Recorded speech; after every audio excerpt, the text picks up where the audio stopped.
Halo rekan-rekan sekalian,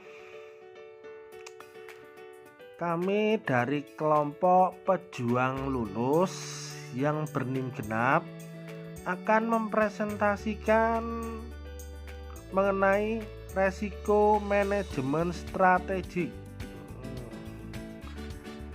Adapun nama anggota kelompok kami yaitu saya sendiri Antonius Ari Susatyo yang berNIM 18210016. Perkenalkan, nama saya Sarah Ar-Rahma Isnaini. Perkenalkan, nama saya Astriani Wiliswati dengan NIM 18210028.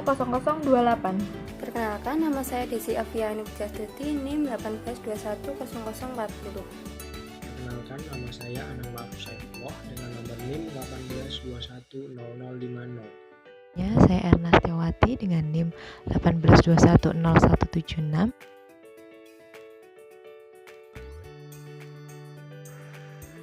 Di sini kami akan menjelaskan mengenai resiko manajemen strategis.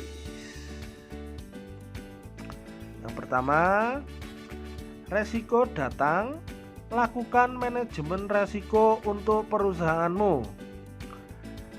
Resiko pasti akan dimiliki oleh setiap perusahaan yang sedang beroperasi. Untuk meminimalisir resiko yang akan timbul, maka perusahaan harus mampu mengatur sehingga tidak akan mengganggu proses kinerja perusahaan. Pengaturan itu dikenal dengan sebutan manajemen resiko. Tahukah kalian apa itu manajemen resiko?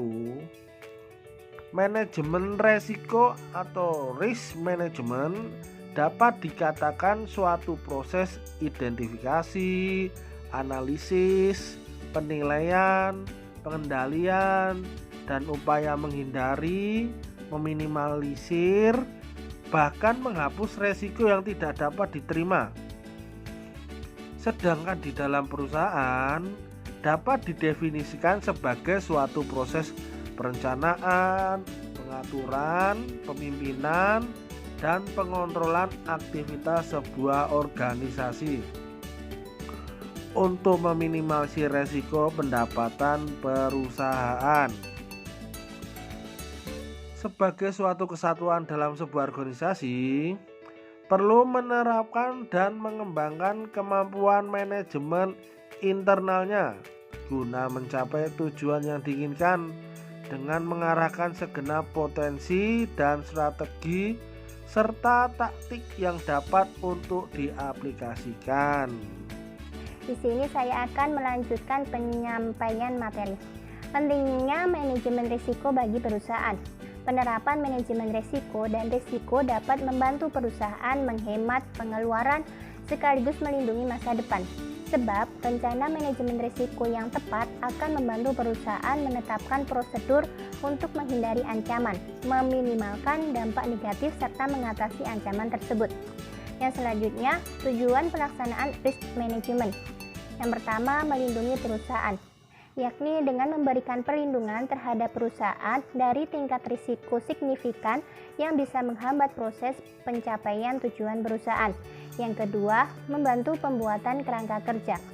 Dengan membantu pembuatan kerangka kerja, manajemen risiko yang konsisten atas risiko yang ada pada proses bisnis akan membantu menyelaraskan fungsi-fungsi di dalam sebuah perusahaan.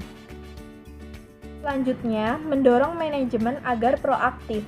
Dengan mendorong manajemen agar bertindak proaktif dalam mengurangi potensi resiko, akan menjadikan manajemen resiko sebagai salah satu sumber keunggulan bersaing dalam kinerja perusahaan. Selanjutnya, yang keempat, sebagai peringatan untuk berhati-hati, yang dimaksud bertujuan untuk mendorong semua individu dalam perusahaan agar bertindak hati-hati dalam menghadapi resiko perusahaan. Hal ini harus terlaksana demi tercapai tujuan yang diinginkan bersama. Selanjutnya, yang kelima, meningkatkan kinerja perusahaan. Langkah nyata adalah dengan menyediakan informasi tingkat risiko yang disebut sebagai peta risiko. Yang keenam, sosialisasi manajemen risiko. Untuk membangun kemampuan individu maupun manajemen, perlu dilakukan sosialisasi tentang adanya risiko di dalam perusahaan. Untuk itulah diperlukan sosialisasi tentang risiko dan pentingnya risk management. Risiko strategis timbul karena yang pertama, kelemahan perusahaan dalam proses formulasi strategi dan ketidaktepatan dalam perumusan strategi. Yang kedua, sistem informasi manajemen kurang memadai. Yang ketiga, hasil analisis lingkungan internal dan eksternal yang kurang memadai. Yang keempat, penetapan tujuan strategis yang terlalu agresif. Yang kelima, ketidaktepatan dalam implementasi strategi. Yang keenam, kegagalan dalam mengantisipasi perubahan lingkungan bisnis. Selanjutnya, 3 alasan mengapa suatu strategi dapat gagal. Menurut Campbell dan Alexander tahun 1997. Yang pertama, strategi tanpa arah atau directionless strategies, yaitu kegagalan membedakan antara purpose apa yang akan dilakukan organisasi dan constraints apa yang harus dilakukan suatu organisasi agar dapat bertahan. Yang kedua, kelumpuhan perencanaan atau planning paralysis, yaitu kegagalan menentukan pijakan awal untuk bergerak dari strategi atau tujuan. Hal ini menyebabkan terjadinya rencana yang lumpuh akibat kebingungan terhadap pelibatan dalam proses penyusunan suatu strategi. Menentukan tujuan dan kemudian menyusun strategi untuk mencapainya atau meniru strategi yang telah terbukti berhasil dan kemudian menentukan tujuan yang dapat atau ingin dicapai berdasarkan strategi tersebut.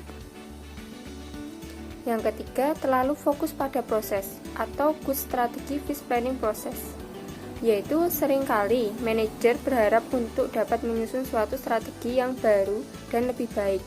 Sayangnya, keberhasilan seringkali tidak semata bergantung pada proses perencanaan yang baru atau rencana yang didesain dengan baik, tetapi lebih kepada kesanggupan manajer untuk memahami 2 hal mendasar, yaitu keuntungan atas dimilikinya maksud yang stabil dan terartikulasi dengan baik, serta pentingnya penemuan, pemahaman, pendokumentasian, dan eksploitasi informasi-informasi penting tentang bagaimana menciptakan nilai lebih banyak dibanding perusahaan lain. Dalam kutipan Jelenic 1979, seringkali manajer dipisahkan dari persoalan detail dan operasional, sesuatu yang seharusnya mereka kenal dengan baik. Ketika manajer terjauhkan dari hal-hal tersebut, manajer akan gagal memahami keseluruhan proses dan mengingkari konsep Frederick Taylor tentang manajemen bahwa proses harus sepenuhnya dipahami sebelum diprogram. Kemudian, kekecewaan kemungkinan dari orang bawahan akan keikutsertaannya jika tujuan tidak tercapai. Dalam kasus ini, kekecewaan ini diakibatkan bawahan sudah merencanakan akan mendapatkan imbalan upah yang tinggi karena sudah turut serta dalam penjualan perusahaan. Namun, dikarenakan target yang tidak tercapai, akan menyebabkan mereka tidak akan mendapatkan imbalan atas hasil kerja mereka. Padahal, mungkin saja bukan karena mereka yang menyebabkan target yang dicapai tidak maksimal. Bisa saja hal ini terjadi karena salah koordinasi antara atasan dan bawahan. Kemudian, keterlibatan para manajer dalam proses perencanaan strategi akan menimbulkan beberapa risiko yang perlu diperhitungkan sebelum melakukan proses manajemen strategik. Di antaranya, waktu yang digunakan para manajer dalam proses manajemen strategi mungkin mempunyai pengaruh negatif pada tanggung jawab operasional. Selanjutnya, apabila para pembuat strategi tidak dilibatkan secara langsung dalam penerapannya, maka mereka dapat mengelak tanggung jawab pribadi untuk keputusan-keputusan yang diambil dalam proses perencanaan. Waktu yang dimiliki manajer jauh lebih dari tanggung jawab lain. Waktu yang digunakan manajer untuk proses manajemen strategik dapat menimbulkan dampak negatif atas tanggung jawab operasional mereka. Para manajer harus terlatih untuk meminimalkan dampak tersebut dengan menjadwalkan tugas mereka agar dapat menyediakan waktu yang diperlukan untuk kegiatan-kegiatan strategik. Cara mengatasi resiko. Untuk mengatasi resiko-resiko tersebut, para manajer perlu dilatih mengamankan atau memperkecil timbulnya resiko dengan cara 1. Melakukan penjadwalan kewajiban-kewajiban para manajer agar mereka dapat mengalokasikan waktu yang lebih efisien. 2. Membatasi para manajer pada proses perencanaan untuk membuat janji-janji mereka terhadap kinerja yang benar-benar dapat dilaksanakan oleh mereka dan bawahannya. 3. Mengantisipasi dan menanggapi keinginan-keinginan bawahan, misalnya usulan atau peningkatan dalam ganjaran. Pengendalian risiko strategis. Pengendalian risiko strategis harus dimiliki oleh perusahaan untuk memantau kinerja, termasuk kinerja keuangan dengan cara membandingkan hasil aktual dengan hasil yang diperkirakan untuk memastikan bahwa risiko yang diambil masih dalam batas toleransi dan melaporkan deviasi yang signifikan kepada direksi, di mana harus disetujui dan ditinjau secara berkala. Sistem informasi manajemen risiko strategis. Perusahaan harus memastikan bahwa sistem informasi manajemen yang dimiliki telah memadai dalam rangka mendukung proses perencanaan dan pengambilan keputusan strategis ditinjau secara berkala.